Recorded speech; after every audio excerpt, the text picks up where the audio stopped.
Salutations, c'est Shido pour un deuxième cours de rattrapage. J'ai constaté qu'il y avait encore beaucoup d'interrogations sur Ener Mugiwara, alors je vais répondre aux questions qui reviennent le plus souvent à ce sujet. Au programme, je vais définitivement conclure le débat sur le 10e Mugiwara. Ensuite, je vous présenterai les 5 raisons qui font d'Ener le candidat le plus légitime pour intégrer les Mugiwara. Café, croissant, dessert. Après cette vidéo, vous allez savoir le pourquoi du comment de tout ce bordel. Let's go! Yeah!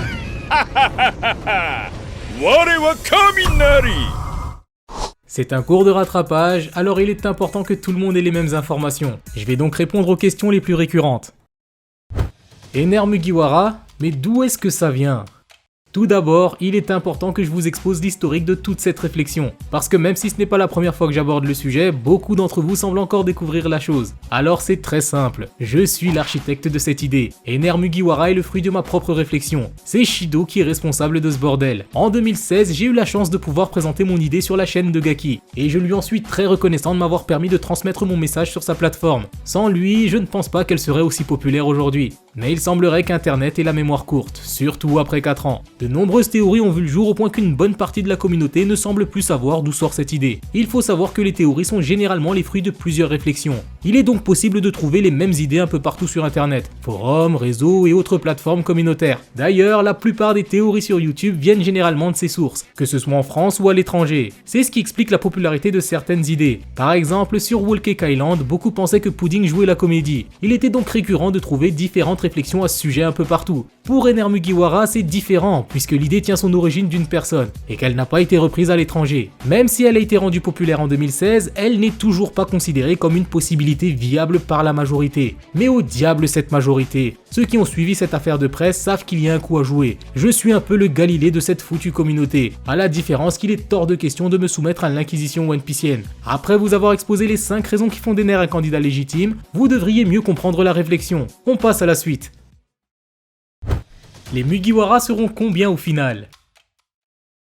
Cela fait des années que le débat sur le nombre ainsi que le prochain Nakama est en cours. Il est même très populaire au sein de la communauté. Pourtant, même avec tous les éléments que nous avons aujourd'hui, beaucoup doutent encore du nombre d'individus qui accompagneront Luffy dans son aventure. J'ai déjà répondu à la question mathématiquement à plusieurs reprises. Malheureusement, on dirait que ça ne suffit pas. Alors pour les personnes présentes sur cette vidéo, je vais à nouveau vous exposer les faits en espérant que vous allez comprendre. On commence par les maths. Dans le premier tome, Luffy nous informe qu'il souhaite 10 membres. Au début, le débat tournait autour du fait de savoir s'il se comptait dedans ou non. Parce qu'on peut passer d'un équipage de 10 à 11 personnes selon les interprétations. Pourtant, c'est bien un équipage complet constitué d'11 personnes, Luffy inclus, qui participeront à ce voyage. Le chapitre 489 introduit Brook comme étant le 8e membre. À ce moment, les Mugiwara étaient 9. Ce qui veut dire que Luffy ne se comptait pas initialement parmi les 10. Jinbei étant le 9e membre, il reste une dernière place pour en avoir 10. Et là encore, le débat n'est pas conclu. En plus de douter sur le fait de savoir si Luffy se compte ou non, une autre partie de la communauté pense qu'il y aura plus de 10 membres. On raconte qu'il y aurait une erreur de traduction et que Luffy voulait dire une dizaine de membres ou au moins 10. Ce qui laisse la porte ouverte à quelques membres après Jinbei. Honnêtement, là ce n'est plus un cours de mathématiques qu'il faut, mais un cours de langue.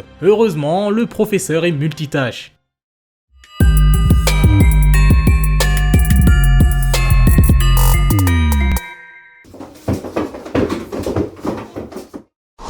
Bienvenue à tous, je me présente, Shido, prof de langue pour vous servir. Ici, je vais vous traduire la réplique de Luffy dans le premier tome concernant les 10 membres. Pour vous rappeler le contexte, il est sur le point de quitter son île afin de commencer son aventure en tant que pirate. Après avoir vaincu le monstre marin, Luffy énumère ses objectifs et indique vouloir réunir un équipage. C'est ici qu'il sort cette fameuse réplique.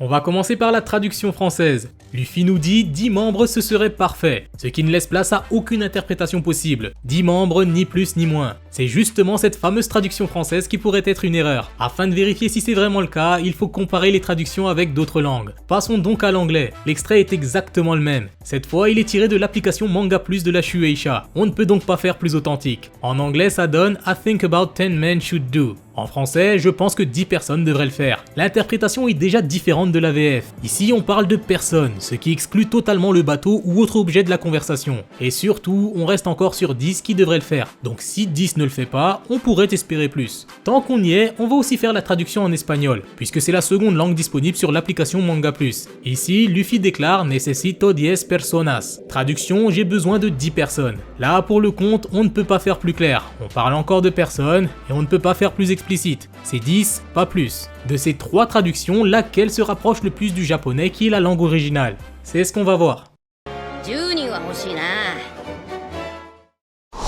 En japonais, Luffy déclare « Junin wa Oshina ». Traduction, je veux 10 personnes. Je vais vous décomposer la réplique afin que vous puissiez mieux comprendre. Le premier caractère se dit Junin, qui signifie 10 personnes. Il n'y a donc aucune approximation possible. C'est 10 et on parle bien évidemment de personnes physiques. Ensuite, le caractère suivant se dit wa, qui ici sert à introduire ce dont on parle. Pour ce cas, les 10 membres. On en arrive donc au prochain caractère qui se dit hoshi, qui est utilisé en guise du verbe vouloir. C'est donc très clair en japonais. Ça donne je veux 10 personnes. Luffy veut donc 10 personnes. Mais le plus intéressant, c'est bien évidemment la fin de la réplique. En effet, Luffy conclut par ces derniers caractères qui se disent na. Le na rappelle l'ensemble des formulations négatives dans les langues occidentales. En japonais, et dans ce contexte en particulier, le na représente le discours interne, puisqu'il s'adresse à lui-même. En gros, Luffy exprime un réel désir d'avoir un équipage constitué de 10 personnes. La réplique complète donne donc « J'aimerais bien avoir 10 membres ». Alors c'est un plaisir de décevoir ceux qui cherchaient une erreur de traduction. Il n'y en a aucune. Les traductions françaises, anglaises et espagnoles sont bonnes. C'est donc 10 personnes qui accompagneront Luffy sur l'Aftel. Je tiens à remercier Daniela et Queen Ringo qui m'ont grandement facilité cette partie. Maintenant que cette histoire de 10 membres est désormais plus claire, ce qui va suivre sera encore plus intéressant.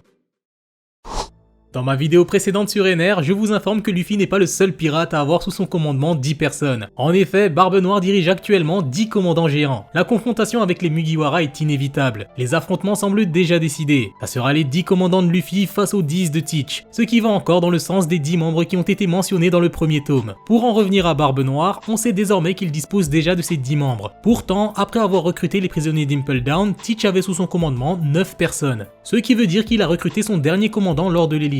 Sur ma dernière vidéo, je n'ai pas donné plus de détails sur ce commandant. D'ailleurs, il semblerait que toute la communauté n'en a que faire de cette information. Du coup, je vais en profiter pour vous la divulguer en premier. Le dernier commandant des pirates de Barbe Noire est aussi un membre de la pire des générations. Il s'agit d'Urouge le moine fou, c'est-à-dire le seul membre du groupe qui ne nous a pas été proprement introduit, celui disposant de la prime la moins élevée avant l'ellipse. Voici les éléments qui me font penser qu'il a rejoint les rangs de Barbe Noire. Tout d'abord, il faut savoir qu'il y a 2 options pour survivre dans le Nouveau Monde. Se soumettre à un Yonko ou se faire constamment pourchasser par ces derniers. La majorité des supernovas de Shabondi ont décidé de rejoindre un empereur à l'exception de Law qui est devenu corsaire et Kid qui a préféré les affronter. Pour ce qui est de Rouge, ses agissements semblent nous indiquer qu'il est bien sous les ordres d'un Yonko. Sur Whole Cake Island, on apprend qu'il a vaincu l'ancien Sweet Commander Snack avant de se faire avoir par Cracker. Ensuite, on le retrouve récupéré de ses blessures sur une île céleste en compagnie de Kaido qui allait faire son grand saut. Il est actuellement le seul membre de la pire des générations à avoir approché des Yonko d'aussi près sans aucune représaille. Le pirate avec la prime la moins élevée du groupe se farcit un commandant de Yonko en toute impunité sans aucune réaction de Big Mom. De plus, dans cette situation, c'est même Snack qui a perdu son rang de Sweet Commander. On connaît tous la cruauté de Big Mom. Si elle a l'influence de menacer des personnes sur East Blue,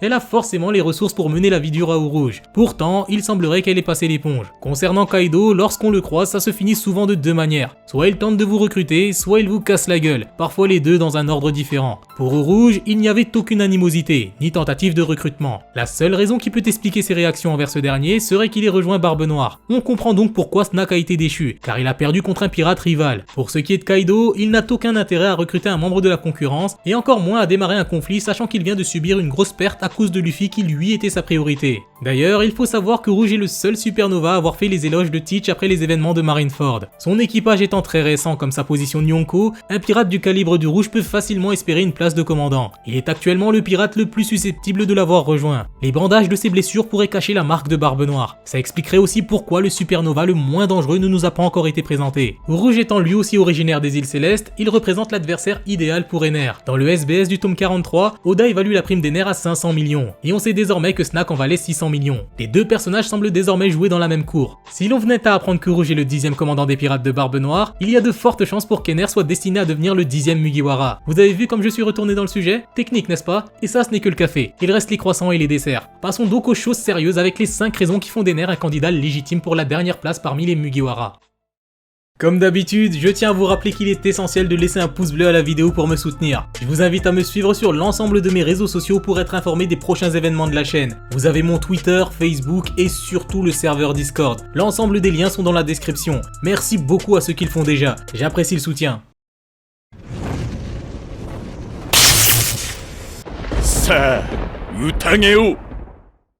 Première raison, un background douteux.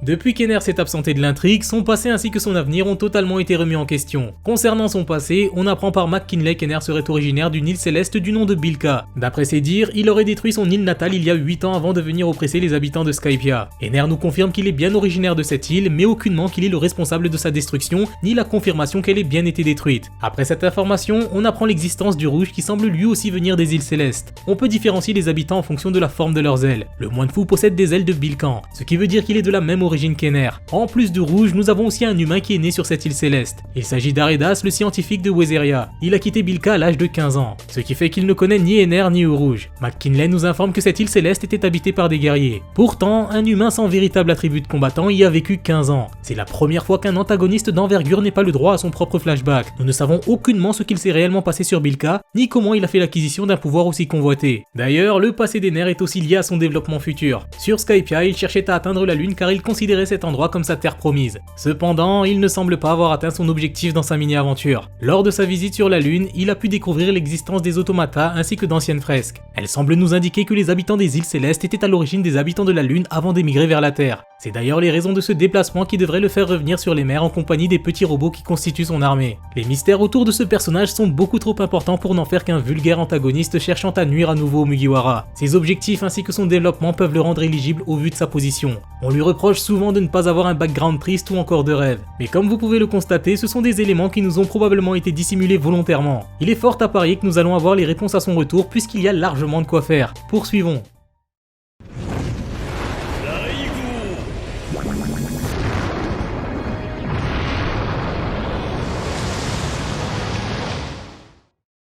Deuxième raison, ses liens avec l'équipage.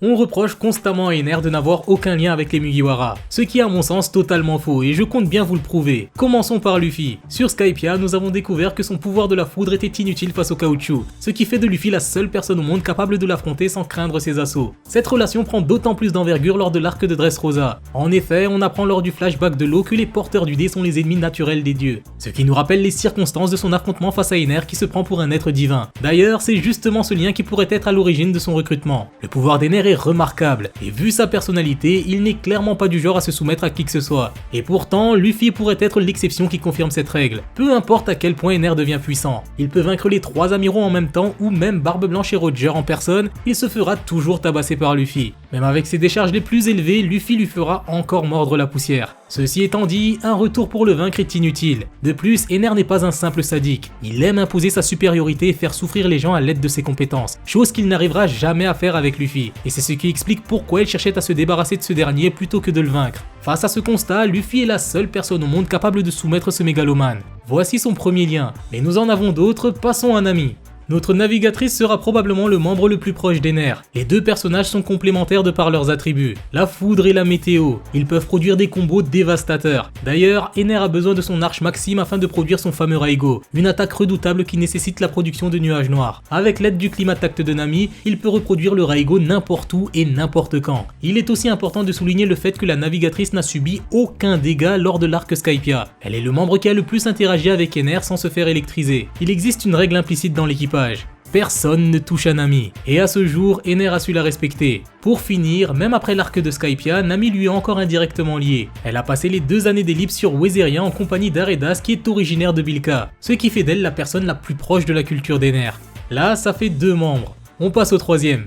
God Usopp. Oui, le sniper dispose lui aussi de liens avec Ener, et pas des moindres. Après les événements de Dressrosa, Usopp possède désormais une prime de 200 millions de berries, ainsi que du surnom de divinité malgré lui. Lors de sa première mise à prix par Doflamingo, il valait 500 millions, exactement comme la prime qu'Oda avait attribuée à Ener dans le SBS du tome 43. De plus, quand on compare les deux personnages, c'est le jour et la nuit. L'un est arrogant, tandis que l'autre manque réellement de confiance en soi. Et justement, ils vont pouvoir s'améliorer en se côtoyant. Ener étant originaire des îles Célestes, il devrait prendre au sens propre l'alias de God Usopp est vraiment le considérer comme une divinité sur les mers, ce qui devrait le déstabiliser puisque notre sniper n'est en rien la définition qu'il se fait d'un être divin. Il est faible, il n'a aucun pouvoir, c'est un froussard qui se fait constamment battre. Et pourtant, c'est bien grâce à cet individu qu'Ener va pouvoir exploiter son potentiel. Parce que même avec tous ses défauts, Usopp ne lâche jamais l'affaire même quand il sait qu'il n'a aucune chance. C'est ce qui lui a valu le surnom de God Usopp. Et c'est clairement ce qu'il manque à Ener afin de passer un cap dans le développement de ses compétences. Ça fait 3, il y a encore une 4e personne.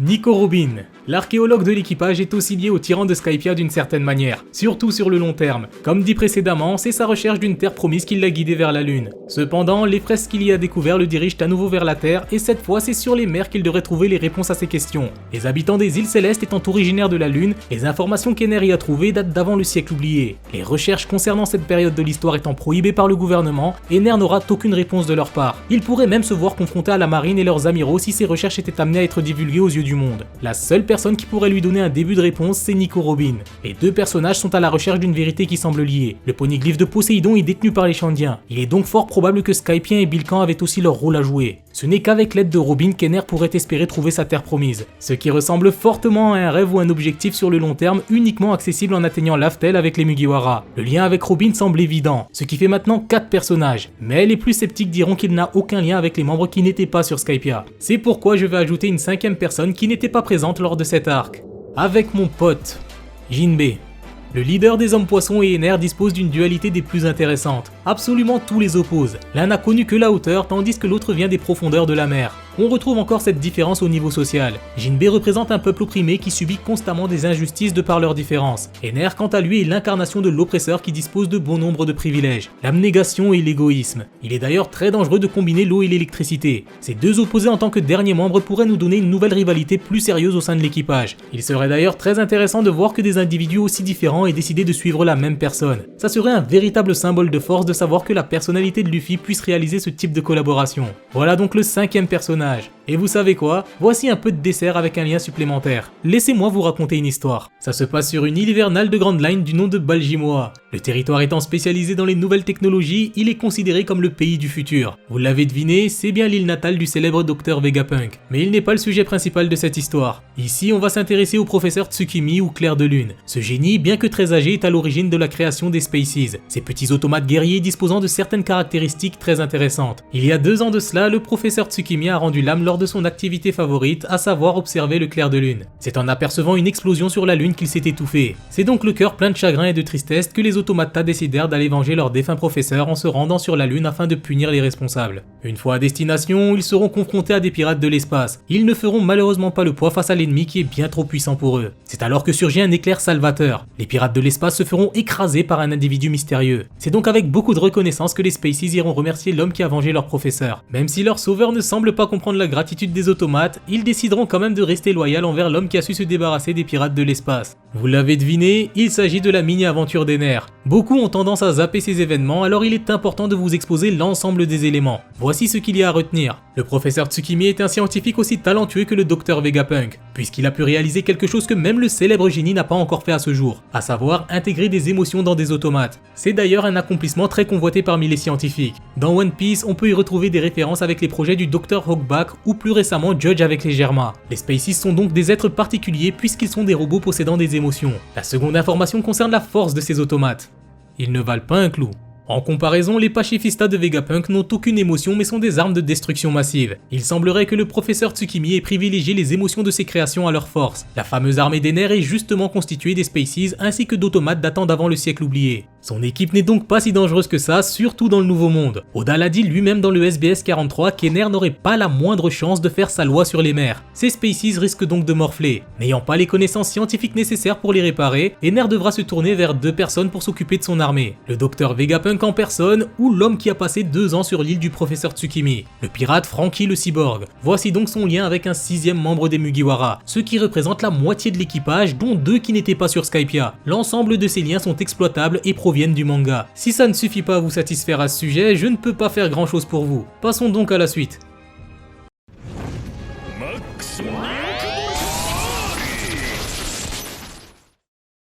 Troisième raison, Ener n'est pas un antagoniste.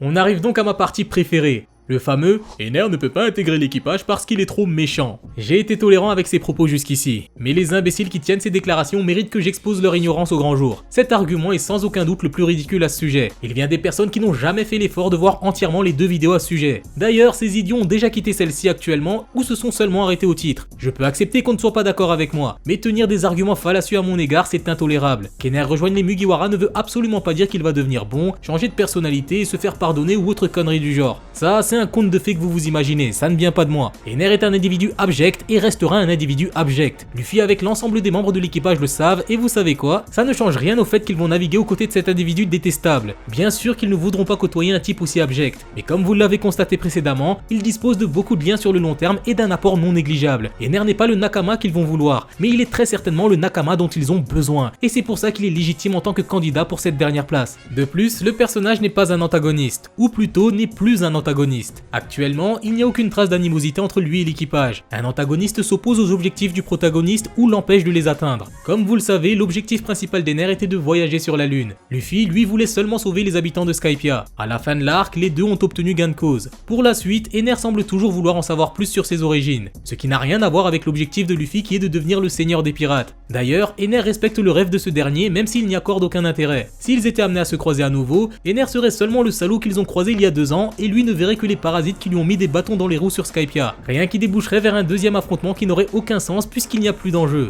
On peut aussi ajouter le fait qu'Ener n'est pas revanchard. Il aurait pu finir le travail il y a 2 ans mais il a préféré aller sur la Lune. Il n'est donc plus un antagoniste et peut donc intégrer l'équipage. Ce qui me fait marrer avec cet argument bidon, c'est surtout de constater à quel point les individus qui l'utilisent sont bêtes. Luffy ne va jamais collaborer avec un méchant. C'est vraiment culotté de tenir ce genre de propos quand on sait que Crocodile est aussi exécrable qu'Ener, voire plus. Et on dirait que pour son cas, ça ne l'a pas empêché de lâcher ses meilleurs combos et selfies aux côtés de Luffy d'Impel Down à Marineford. D'ailleurs, ce n'est pas comme si le dernier long métrage de l'œuvre mettait en scène une collaboration entre notre protagoniste et ses pires ennemis, n'est-ce pas? Même si Stampede n'est pas canon, ça ne change absolument rien au fait que Luffy ait collaboré avec bon nombre d'antagonistes. Oda le fait dans le manga original et il n'a pas empêché la production du film aux dernières nouvelles. Et je n'ai même pas mentionné le fait que l'antagoniste principal de ce film est navigué avec les pirates de Roger. En plus du fait que Luffy collabore actuellement avec ses rivaux pour faire tomber Kaido. Si Ener était amené à revenir sur les mers, il serait confronté au gouvernement mondial qui s'opposerait à son projet qui concerne des informations précédant le siècle oublié et à un Yonko qui collectionne les fruits du démon puissant. Du côté des Mugiwara, ils ont l'opportunité de recruter une force de frappe non négligeable qui dispose d'informations qui pourraient servir sur le long terme. Les éléments qui poussent à une collaboration sont bien plus importants que la personnalité du bonhomme. Voici donc ce qui devrait suffire à répondre à cet argument fallacieux qui m'a été attribué. J'en profite même pour ajouter que ce n'est pas Luffy qui va le recruter. C'est Ener en personne qui demandera à rejoindre les Mugiwara. Ils sont en passe de devenir les pirates les plus proches du One Piece. Qu'un type aussi imbu de lui-même demande à les rejoindre est un véritable signe de force. Je vois même Luffy lui répliquer, quitte à autoriser à monter sur mon navire. Si vous n'avez pas sauté l'arc Skypiea, vous devriez avoir la référence.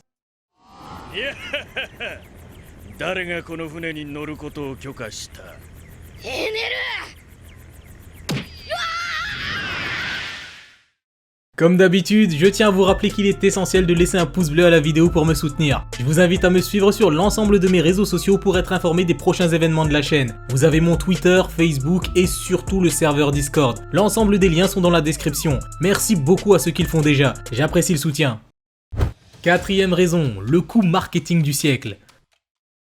S'il y a bien une chose dont je suis sûr, c'est le fait qu'aucun candidat que vous proposez ne rapportera plus qu'Ener. Il est l'un des personnages les plus rentables de la franchise. Le mettre aux côtés des protagonistes, c'est de l'argent facile. Que ce soit pour les jeux, les accessoires et les figurines, je peux vous assurer qu'un Ener Mugiwara va se vendre en masse. L'antagoniste qui rejoint le protagoniste a toujours très bien fonctionné. J'en profite pour vous partager les propos d'Eiichiro Oda concernant le recrutement des Nakama. Ces déclarations datent de 2018.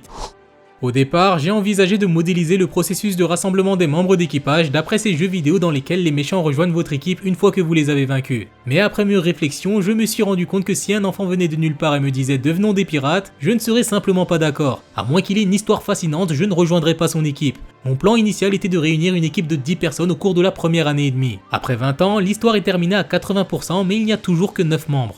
Comme vous pouvez le constater, même après tant d'années, il reste encore sur son projet de 10 membres. Ensuite, le plus intéressant concerne le fait qu'il ait pensé à intégrer un antagoniste au sein des Mugiwara, mais semble avoir abandonné l'idée puisque Luffy semblait trop immature. Ce qui veut dire que l'idée d'Ener Mugiwara peut tout à fait se faire après les événements d'Onigashima, puisque toutes les conditions seront désormais réunies afin de recruter un antagoniste. D'ailleurs, il s'agit du dernier membre. Après le recrutement du 10e Nakama, l'aventure va se conclure avec ce groupe. La dernière recrue en date est un ancien corsaire de 438 millions de berries. Un mouvement d'envergure quand on y pense. Mihawk, Crocodile, Gecko Moria, Kuma et Doflamingo. Tous ont affronté nos protagonistes et aujourd'hui ils comptent l'un de leurs semblables au sein de l'équipage. Le dernier recrutement se doit d'être tout aussi marquant et particulier que le précédent. Et quoi de plus parlant qu'intégrer un ancien antagoniste disposant d'un des pouvoirs les plus remarquables du manga. Le recrutement d'Ener serait tout aussi impressionnant que celui du leader des hommes poissons contrairement aux autres candidats. Passons donc à la dernière. 5e raison, vous avez tout à gagner. Vous êtes assurément dans la meilleure position qui soit. Ça fait désormais 3 vidéos sur le sujet. Vous avez donc tous les arguments pour soutenir l'idée. Puis ça fait quand même depuis l'ellipse que vous changez de candidat à chaque arc. Ça doit être épuisant de se tromper constamment à la longue. Karibo sur Shabondi, Kinemon et Monet sur Punk Hazard. Je crois même que Lo a été dans la conversation. Rebecca, Kiros et Baltoromeo sur Dressrosa. Raizo, Pedro et Carotte sur Zoo ainsi que Whole Island. Sauter de candidat en candidat à chaque arc ne semble pas vous réussir. Et si vous changiez d'approche? Parce que qu'on se le dise, s'il n'y a toujours pas ce dernier recrutement sur Onigashima, Ener entrera immédiatement dans la conversation dès son retour. Et là, comme par hasard, l'idée va devenir miraculeusement viable par la majorité. Alors prenez de l'avance, c'est mieux de se tromper une fois qu'une dizaine. Surtout que vous avez la chance de pouvoir retourner vos vestes à tout moment. Si ça foire, même si j'en doute, vous avez quand même un coupable à qui attribuer le blâme. Qu'il rejoigne l'équipage ou non, c'est vous les grands gagnants. Alors vous risquez quoi? Amenez-vous. Cette vidéo devait répondre à l'ensemble de vos interrogations au sujet d'Ener Mugiwara. Comme vous l'avez constaté, ça ne se base en rien sur une mythologie farfelue ou autre foreshadowing inexistant. L'ensemble de mes propos se base sur des faits. Toutes les informations se trouvent dans le manga. C'est recherché et vous avez l'ensemble des sources disponibles dans la description. Que vous soyez d'accord avec moi ou non n'est pas important. Vous êtes libre de croire ce que vous voulez. Mon objectif principal était surtout de vous prouver qu'Ener est un candidat des plus légitimes en tant que prochain Mugiwara. Si vous avez encore des questions à ce sujet, je vous invite à visionner les 2 vidéos précédentes. D'ailleurs, je suis aussi disponible sur mes lives du samedi. J'espère vous avoir fait passer un agréable moment. C'était Shido pour vous servir.